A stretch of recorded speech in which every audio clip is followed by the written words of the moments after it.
Co-powered by Techno.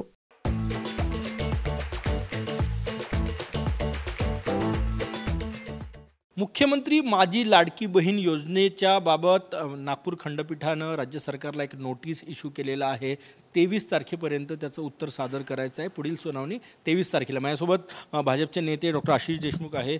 भाऊ, तुमची महत्त्वाकांक्षी योजना अनिल वडपल्लीवार कोर्टात गेले आणि सरकारला नोटीस इश्यू झाले। आणि बघा, नक्कीच महाविकास आघाडीच्या विविध नेत्यांनी लाडकी बहीण योजना बंद पडावी या संदर्भामध्ये त्यांनी सातत्याने काही ना काही दुष्कृत्य केलेले आहेत।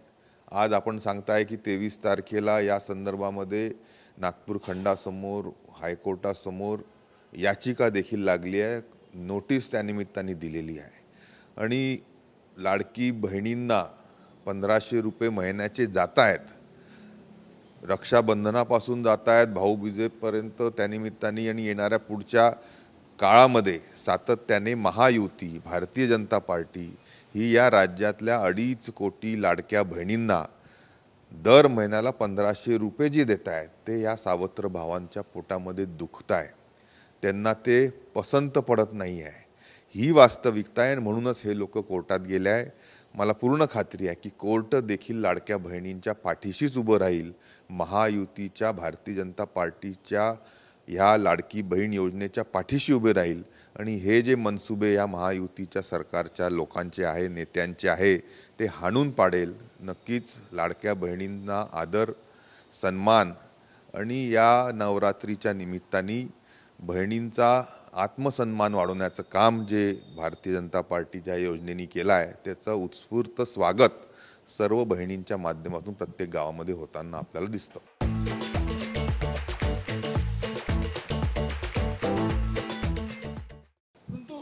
जे याचिकाकर्ते आहे वडपल्लीवार, त्यांचं याचिकेत म्हणणं आहे की ज्या जनहितार्थ योजना आहे, आरोग्य असो, शिक्षण असो किंवा बेसिक इन्फ्रास्ट्रक्चर असो, त्याला निधी कमी पडत आहे या मोफतच्या योजनांमुळे, म्हणून ते हायकोर्टात गेले असं त्यांचं म्हणणं आहे। नाही बघा, या राज्यातल्या प्रत्येक मुलीला उच्च शिक्षणासाठी मोफत सोय मेडिकल कॉलेजमध्ये असेल, इंजिनिअरिंगमध्ये असेल, MBAमध्ये असेल, डेंटलमध्ये असेल, प्रायव्हेट कॉलेजमध्ये देखील असेल तर 10-10, 12-12 लाखाची फी जरी असली तरी ती राज्य सरकार महायुतीचं भारतीय जनता पार्टीचं सरकार करताय।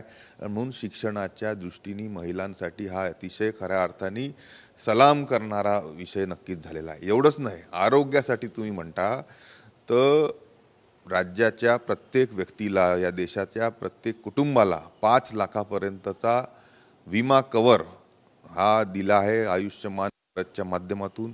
आणि तुम्ही जर म्हणत असाल तर महिलांना आज जर ST मध्ये चालायचं असेल तर अर्धीच तिकीट लागते।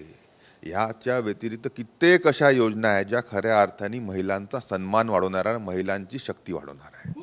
काटोल विधानसभा मतदारसंघात काही पोस्टर्स व्हायरल होत आहे, त्यामध्ये अनिल देशमुख जे माजी गृहमंत्री आहे, शरद पवार गटाचे मोठे नेते आहे, त्यांच्या कार्यालयाकडून लाडकी बहीण योजनेबाबत संपर्क साधला जातोय की तुम्हाला पैसे मिळाले का नाही, ते पोस्टरबद्दल काय सांगणार? आणि बघा, माझ्या माहितीनुसार 22 जणांची टीम कॉल सेंटरच्या माध्यमातून अनिल देशमुखांची काटोल नरखेड तालुक्यासाठी कार्यरत आहे।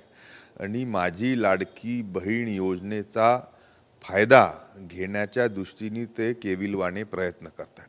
आमच्या प्रत्येक बहिणीला, माय माऊलीला माहिती आहे की ही जी लाडकी बहीण योजना आहे ही भारतीय जनता पार्टीने काढली आहे, महायुती सरकारने काढली आहे। आणि त्यामध्ये अनिल भाऊ, तुम्ही महिलांचं त्यानिमित्ताने कुठेतरी त्यांना भुलवण्याचे प्रयत्न करतायत, त्याचं श्रेय घेण्याचे तुम्ही प्रयत्न करतायत। दुसरीकडे तुम्ही महायुतीच्या ह्या सर्व योजनांचं सातत्याने विरोध करत आला आहे, हे देखील आमच्या बहिणींनी पाहिलं आहे।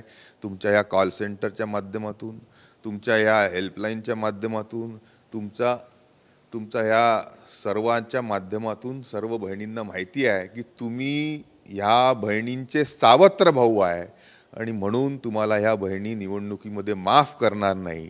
आणि नक्कीच तुमचा पराभव हा काटोल विधानसभा क्षेत्रामध्ये झाल्याशिवाय राहणार नाही। शेवटचा प्रश्न माझा, ही सरकारची योजना आहे म्हणून कदाचित ते योजना लोकांपर्यंत पोहोचत असेल अनिल देशमुख, त्यासाठी त्यांनी ते लिफलेट व्हायरल होत आहे। नाही, आमचे काका आहेत ते, कधी आमचं मन भरून कौतुक त्यांनी केलं नाही, त्यांचा मनाचा मोठेपणाच नाही आहे। आणि म्हणून जरी सरकारची चांगली योजना असेल तरी सातत्याने टीका करायची, कोर्टात जायचं, एवढंच काम त्यांनी केलेलं आहे. आणि मोठ्या मनाने समजा कोणी चांगलं काम करत असेल तर त्याला चांगलं म्हणण्याचं देखील कृत्य अनिल देशमुखांनी जर केलं तर मी त्यांना खरंच काका मानीन. काका पुतणे लढत तर नाही होणार काटोलमध्ये, अशी स्थिती नाही, कारण ते तर लढणार आहे पुन्हा एकदा. म्हणजे आणि काका पुतण्यांचा प्रश्न नाही आहे, इथे लाडक्या बहिणींचा प्रश्न आहे. त्या लाडक्या बहिणींच्या विरोधामध्ये तुम्ही कोर्टात जाता आणि दुसरीकडे निवडणुकीसाठी फायदा व्हावा म्हणून तुम्ही त्यांच्याशी संपर्क साधता, त्यांच्याशी कॉल सेंटरवर बोलण्याचे प्रयत्न करता, व्हॉइस मेसेज पाठवता. हा दोगलेपणा काका काटोल नरखेडची जनता ओळखून आहे. नक्कीच योग्य तो न्याय येणाऱ्या विधानसभेच्या निवडणुकीमध्ये दिल्याशिवाय हे जनता थांबणार नाही. धन्यवाद. कॅमेरामॅन सचिन सयामसह गजानन माटे, TV9 मराठी, नागपूर. को पावर्ड बाय टेक्नो.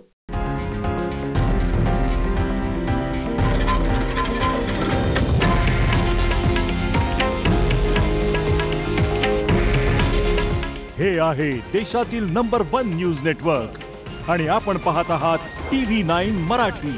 काळजी तुमची, हित महाराष्ट्राचं.